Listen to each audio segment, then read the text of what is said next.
Hi everyone, welcome back to I Create For You. Today we're going to be reading from Haunted Pets by Alan Zulo. And the story is Twister's Farewell, and I will be sketching Twister after the story. Twister, get your loop-de-loop, it's time to swing. 13-year-old Tracy Chandler had opened the back door and yelled out to her fun-loving brown and white fox terrier, who was busy sniffing at a freshly dug gopher hole.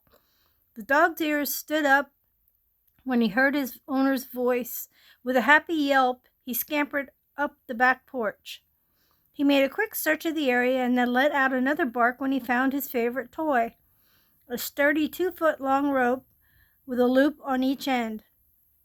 Then, with his head held high, he pranced to the backyard to begin his daily ritual with Tracy, a quick game of tug-of-war.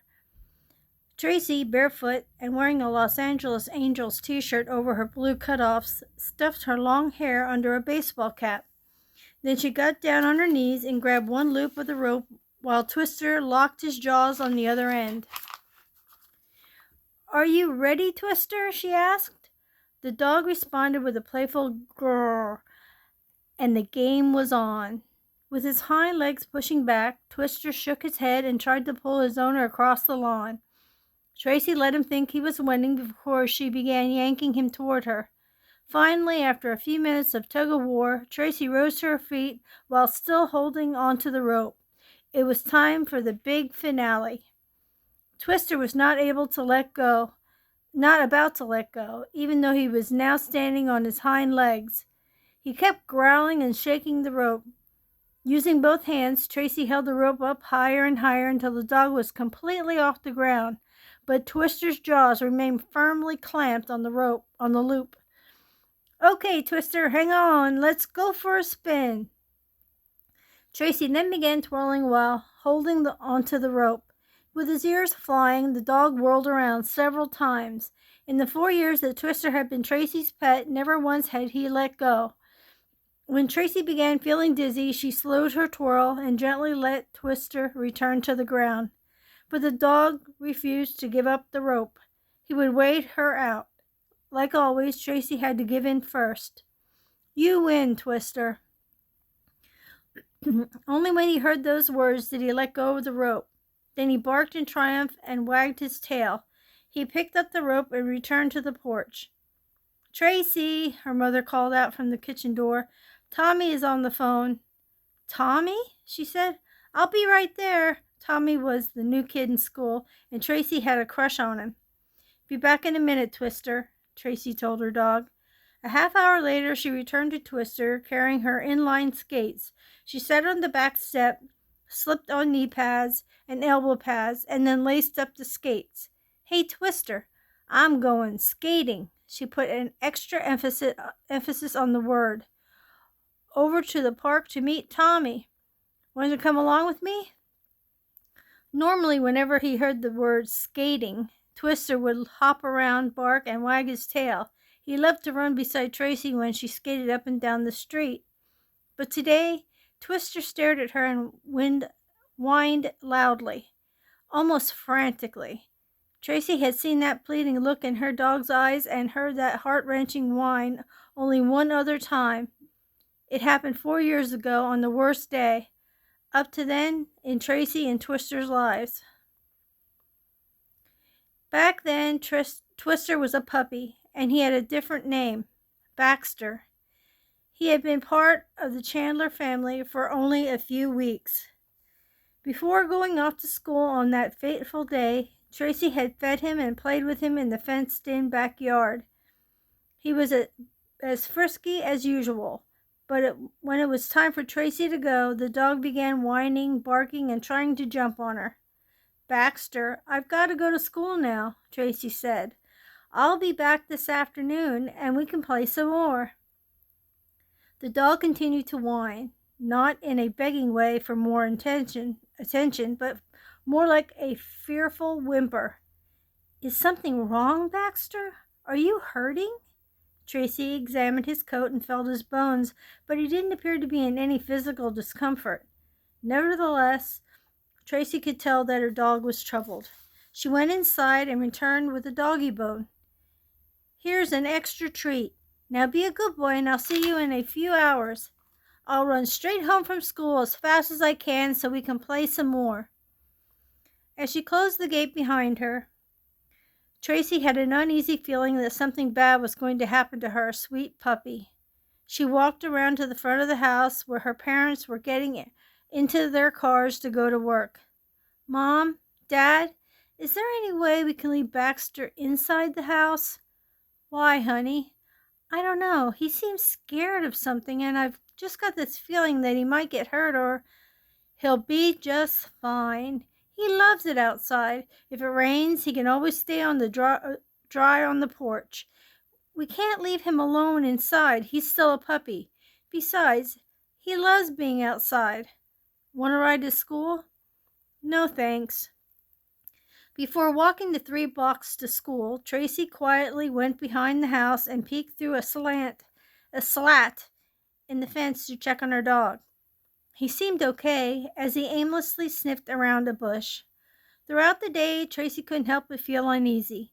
Her mind seemed totally focused on her little dog, fretting that something terrible would happen. Around 2 p.m., she had reason to worry. A fierce thunderstorm blew in, battering the area with heavy rain and lightning. "May I have your attention, please?" said the school principal, Mrs. Marley, over the classroom loudspeakers.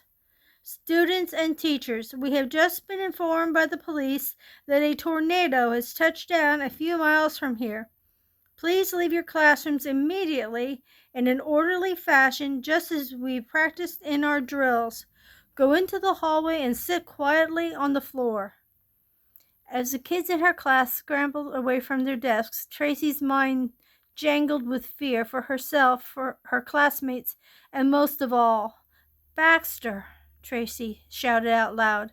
"Oh my gosh, he's all alone at home. I've got to go get him." She rushed out of the classroom and headed for the front door, but Mrs. Morley stopped her. "Tracy, you know the drill. Get back into the hallway." "But Mrs. Marley, my dog, he's in the backyard and—" "Tracy, you can't leave now. It's storming outside and we're under a tornado warning." "But—" Just then they heard an enormous roar similar to a freight train barreling down the tracks. "It's a twister!" shouted Mrs. Marley. She grabbed Tracy and dashed into the hallway. Within seconds, the doors rattled, the windows shattered, the school shook, and the younger kids screamed. And then suddenly, it was over. Fortunately, everyone in the school was safe because the howling tornado had missed the building by only 300 yards. When the shaken kids finally had a chance to peek through the broken windows, they were stunned by the destruction outside. The twister had uprooted trees, rolled over half a dozen cars, snapped power lines, and smashed into several homes. Within minutes, Tracy's parents arrived at the school to make sure their daughter was all right. Then they all hurried over to their house. They had to go on foot because there was too much debris in the streets, making it unsafe to drive. When they arrived home, they cried. The tornado had ripped open one side of their house and collapsed the roof. As shocked as she was by the damage, Tracy had a bigger fear on her mind. "Baxter! Baxter, where are you?" She raced around to the backyard where the fence had been flattened, the porch demolished. Frantically, Tracy began lifting pieces of wood, siding, and roofing in a desperate search for her puppy. Her parents joined in, but no one could find the dog anywhere. "He must be alive, honey," said her father, trying to comfort Tracy. "Maybe he took off running when the fence fell down." "Daddy, Baxter knew something bad was going to happen. He tried to warn me this morning. I could tell. Oh, where is he? Where is he?" Tracy ran down the street, stopping neighbors and asking them if they had seen her dog. They all shook their heads. When Tracy headed home, Mrs. Young, who lived behind the Chandlers, asked her, "What are you looking for?" "My little dog, Baxter," Tracy replied. "Is he a brown and white puppy?"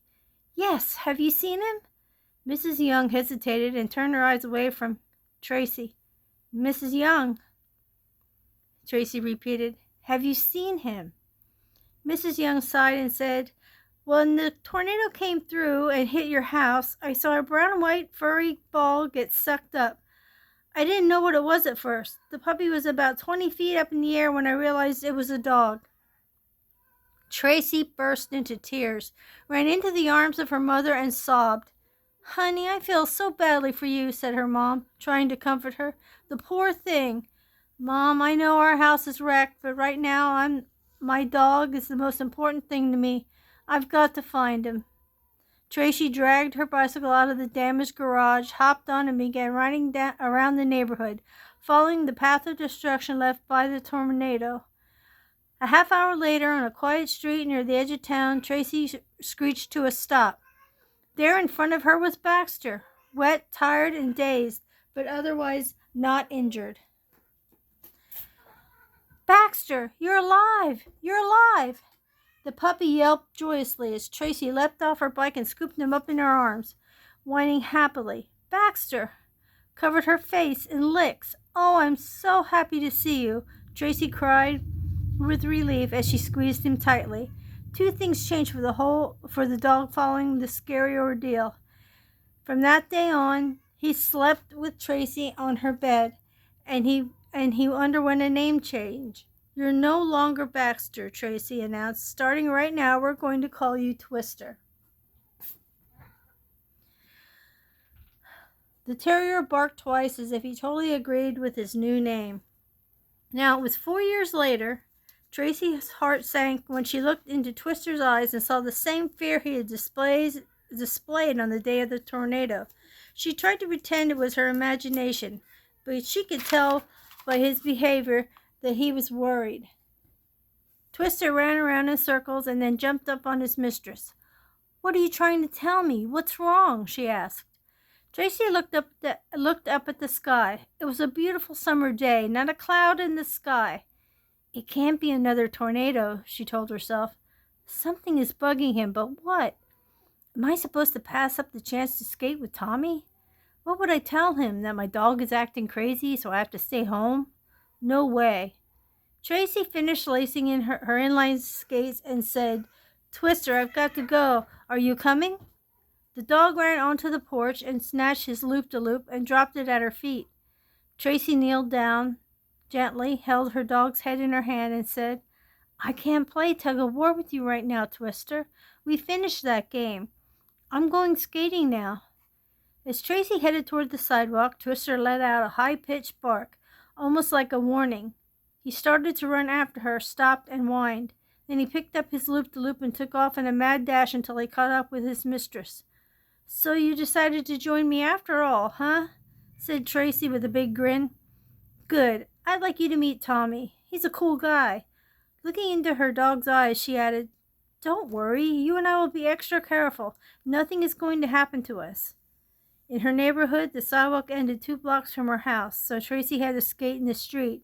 She rolled along next to the curb and ordered Twister to run alongside her in the grass. When they reached the Central Avenue, the busiest street between her home and the park, they waited at the stoplight. When it turned green, she picked Twister up in her arms and started across. They never made it to the other side. A speeding car, operated by a drunk driver, failed to notice that the traffic signal had turned red until it was too late. Seeing the girl and her dog in his path, the driver honked his horn and slammed on his brakes. Tracy turned to her left just as the car went into a skid and slid sideways across the intersection. The shock of seeing this mass of metal coming right at her momentarily paralyzed Tracy. With her eyes open wide in horror, she stood there unable to move. Twister barked twice in panic. When the car hit Tracy, the impact knocked Twister out of her arms and sent the girl flying across the hood. Fortunately, Tracy had enough wits about her to tuck her body and cover her head with her arms. She landed with a sickening thud on the pavement. For a brief moment, Tracy felt nothing and heard nothing. Then the pain spread out like the cracks of a broken window, first in her head, then her arms, and finally her legs. Startled witnesses poured out of their cars and rushed over to the stricken girl. Don't move, ordered an older man in a business suit. We'll get you help right away. Does someone have a blanket? Asked the woman as the crowd began forming around Tracy. Back up, people, said another witness. Give her room to breathe. Tracy's mind reeled from the horror of the accident. I'm not dead. Is this a nightmare? No, it's real. I hurt all over. This can't be happening to me. Twister! Where's Twister? Oh, please be all right. Please, please. Despite the pain, Tracy tried to sit up. My dog, where's my dog? She groggily gazed around, her eyes frantically searching through the legs of people in the crowd. And then she spotted him, sprawled motionless on the street about 10 feet behind the circle of bystanders. Somebody, please help my dog. It was the last thing Tracy said before losing consciousness. Tracy awoke with a splitting headache. She fluttered her eyes and took a slow and deliberate glance around the dimly lit room. Where am I? What happened to me? Oh, sweetheart, you're waking up, her mother said as she gently stroked Tracy's face. We're right here with you, honey, said her father. You're in the hospital. You suffered some injuries, but the doctor says you'll pull through just fine. Slowly, Tracy began to gather her thoughts and remembered the horrifying events of the afternoon. I was hit by a car. Do I have any broken bones? She looked at her arms and moaned. Both her arms were placed in splints below the elbows. My legs! Both her legs were bandaged. She felt her face. A bandage covered the top of her head. Your arms are broken. Your legs are banged up, and you have a mild concussion, said her mother. It could have been so much worse. Thank goodness you were wearing knee and elbow pads. Twister. What about Twister? Is he okay? Tracy asked, holding her breath and closing her eyes, hoping the news would be good. He's fine, replied her mother, who then glanced at Tracy's father.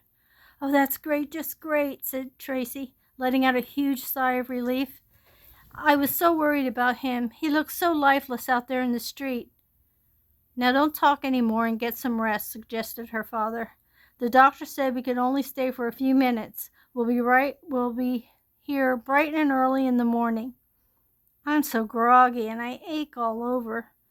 Good night, sweetheart. We love you so very much. Her mother leaned over and gave her a kiss as Tracy slipped back into a deep sleep. Tracy awoke to the sound of the hospital room door creaking open. She expected to see a nurse, but no one stepped inside. Tracy looked at the clock on the bedside table. It read 4:08 a.m.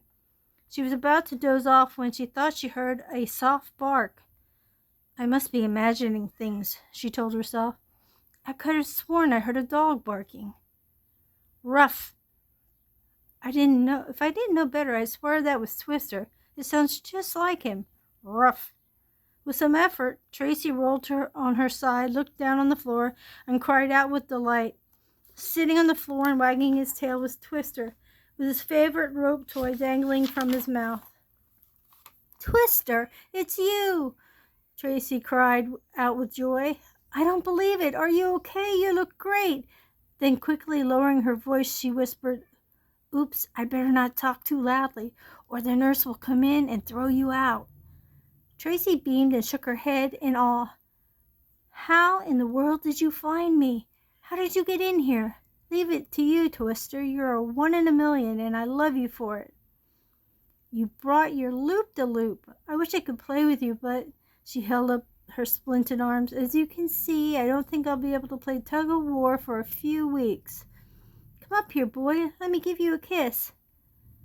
But strangely, Twister wouldn't jump up on Tracy's bed. He simply wagged his tail and gave a little yelp. I can't believe you found me, Tracy said, beaming. You are absolutely amazing. I wish I could give you a big hug. Come here, boy. Just then the nurse peeked in and said hi to Tracy. Oh, you're up. I was just checking in on you. How do you feel? Much better, especially with the company I have. The nurse looked around. I don't understand. I don't see anyone. Tracy giggled. Please don't get mad, but somehow my dog managed to find me and is paying me a visit. What? A dog in the hospital? That's impossible. Where is he? The nurse flicked on the light and glanced around the room. I don't see any dog. Sure, he's here. Come here, Twister. She waited a moment. Twister, come on, boy, it's okay. Still nothing. That's so weird. He was just here a second ago. You must have heard him. He barked right before you walked in. I didn't hear a thing, dear, and I certainly didn't see a dog. I can't imagine how one could get in here anyway. Perhaps you were dreaming about him. No, I'm positive. I woke up just a few minutes ago and he walked into the room.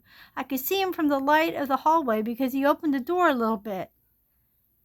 Dear, I was standing in the doorway, so he couldn't have left without me seeing him. And as you can see, he's not in the room, so... It was a dream? Tracy asked. Either that or your mind was playing tricks on you. After all, you did suffer a concussion. It's quite common for accident victims to imagine things. It all seems so real, said Tracy, rubbing her head. But then, how could Twister have known to come to this hospital and to this room? I guess it couldn't have happened like I thought. Try to get more sleep, dear. Maybe you'll dream about your dog again. Tracy put her head back on the pillow, but she didn't sleep. She couldn't, because all she could think about was Twister. About 8 a.m., her parents returned to her room. Sweetheart, how are you feeling? Much better, Mom, replied Tracy, sitting up in her bed. Mom, Dad, I had this wild dream that Twister came to visit me during the night. He came right into the room and barked and wagged his tail. So how's he doing? Her mother bit her lip, took a deep breath, and reached over to hold Tracy's hand. Honey, I don't know how to make this easy for you, but Twister died a few hours ago. The words struck Tracy with the same force as the skidding car. Died? Died? She questioned. But you said last night that he was fine. Honey, forgive me, I told you a little white lie then. I just couldn't bear to tell you that he was hurt really badly. We took him to the vets, but they said there wasn't much hope. We called the animal hospital this morning before coming over here, and they said Twister passed away shortly after 4 a.m. I can't believe it, murmured Tracy. Twister dead? Tears began streaming down her face, and she buried her head in her hands. Then suddenly she stopped crying and gulped. Mom, Dad, I know exactly what time he died. It had to be 4:08. That's what the clock said in my room, in my dream, when I saw him. When I saw him for the last time. Tracy slumped back down on her pillow and sobbed while her parents tried to comfort her. Later that morning, Tracy got out of bed for the first time since the accident and began shuffling toward the bathroom. As she reached for the doorknob, her foot hit something sticking out from underneath the chair. She looked down and gasped. Oh my gosh, Tracy said out loud. It wasn't a dream after all. Twister really was here. His ghost came back to say goodbye to me. Tracy then reached down and with a trembling hand picked up all the proof she needed. Twister's favorite toy, the loop-de-loop. Man, these stories are getting to be tearjerkers. I guess we should, if you really know your pets and you know their reactions to things, I guess you should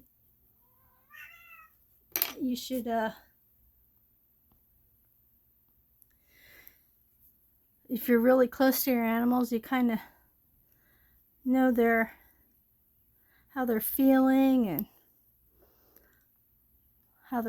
and their different moods, and when they're not sure of anything, or not sure, but scared of something or seem upset, you can kind of tell. And I guess that's how because they were so close, that's how Twister was trying to warn her that if she left that day, things weren't going to be good. Sad, it really is. Yeah, I didn't read these stories before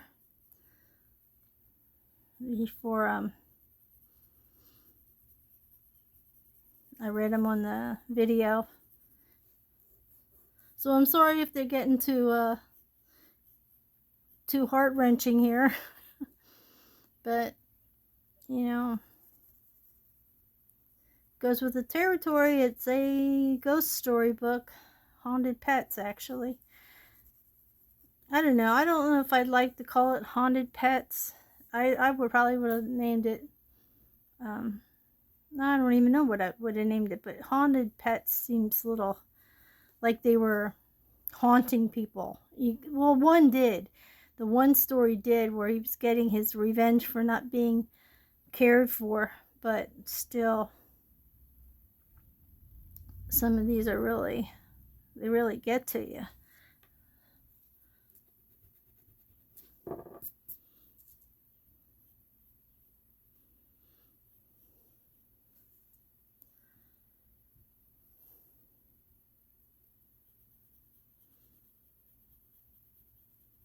There are so many different kinds of fox terriers. I googled to see what they might look like. There's like wire fox terriers, there's toy terrier fox terriers, all different kinds. So I'm hoping I get the right kind that she had.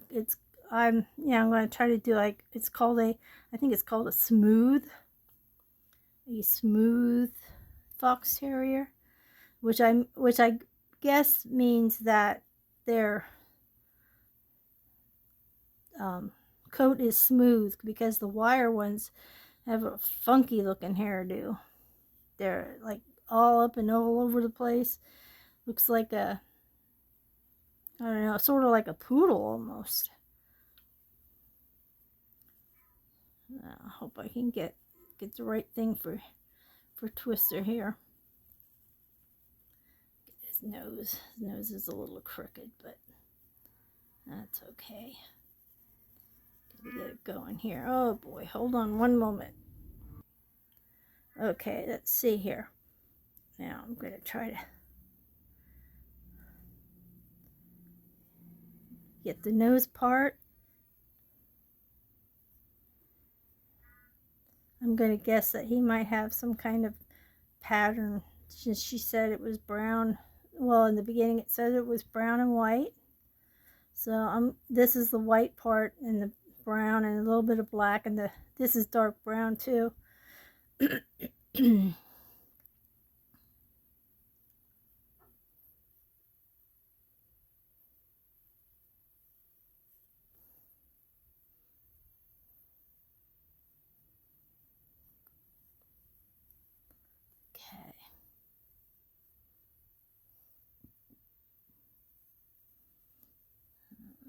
Let's see if I can get these to look somewhat realistic. These eyeballs.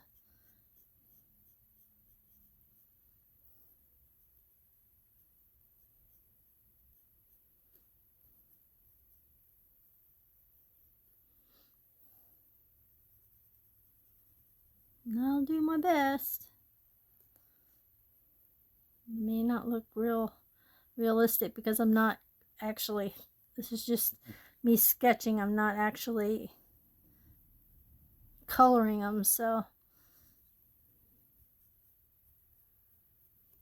we'll see what happens here. Okay, it's showing some, let's see, there's some kind of fur looking here.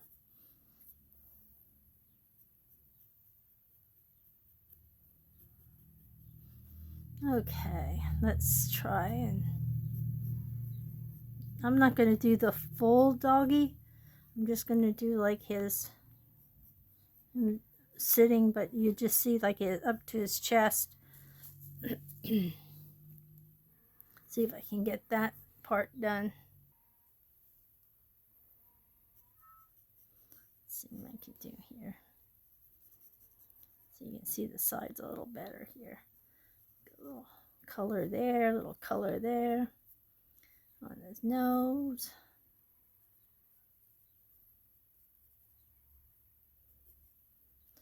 And that's about all I can really do. Except like if he has any dark colors.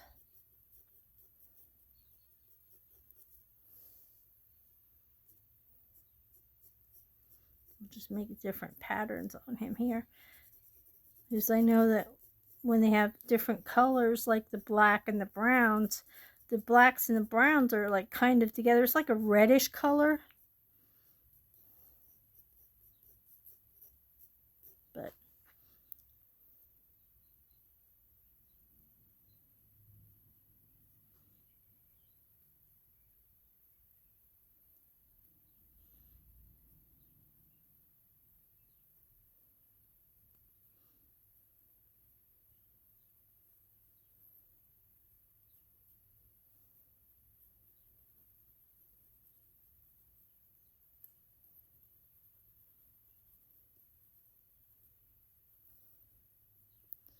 I have learned, teaching myself, that if you can get the eyes somewhat right, it will help to make it a little more realistic.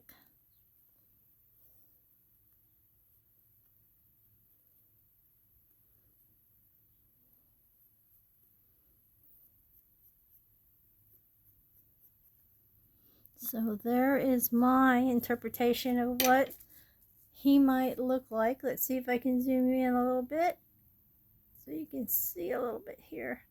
My phone's not cooperating. There we go. There is Twister, an appropriate name for a very heroic little puppy. Well, I hope you liked the story, even though it was kind of tear-jerking and kind of somber there at the end. But at least you got to see him one last time, even though it was just his spirit.